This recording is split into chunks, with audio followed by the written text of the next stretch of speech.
C'est quoi la blockchain? Alors, je vais vous expliquer la blockchain en 2 minutes. Il faut savoir d'abord que la blockchain, en fait, c'est une vaste technologie qui est inséparable à la crypto-monnaie. En fait, quand on va parler de la blockchain, forcément, l'idée qui va venir en tête, c'est la crypto-monnaie aussi. Donc, ça va de pair.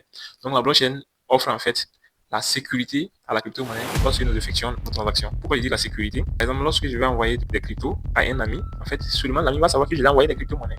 Une autre personne ne peut pas savoir j'ai envoyé telle somme à une telle personne. Non. Alors, quand tu pars retirer de l'argent chez un agent de Orange Money ou Money, les gens vont te voir. Quand les gens vont te voir là-bas, ils vont savoir que voilà, telle personne est venue retirer. Les gens vont s'en rendre compte. Mais avec la crypto-monnaie, c'est pas du tout pareil. La blockchain, ça garantit l'anonymat.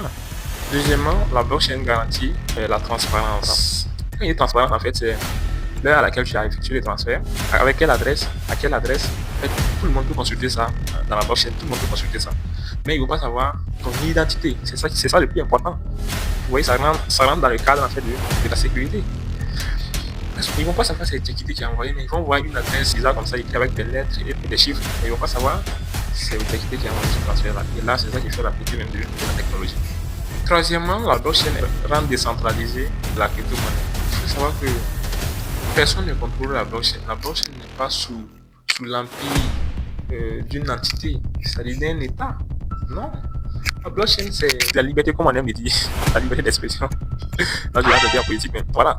Vous voyez, donc ça prend le sens même de la liberté d'expression, c'est-à-dire on est libre d'envoyer tel montant à telle personne. Vous voyez, c'est tellement décentralisé, contrairement à quelque chose qui est centralisé. Quand quelque chose est centralisé, par exemple les banques comme ça, parce que tu vas envoyer de l'argent à la banque, ils vont te demander tu veux faire quoi avec l'argent et pourquoi tu veux.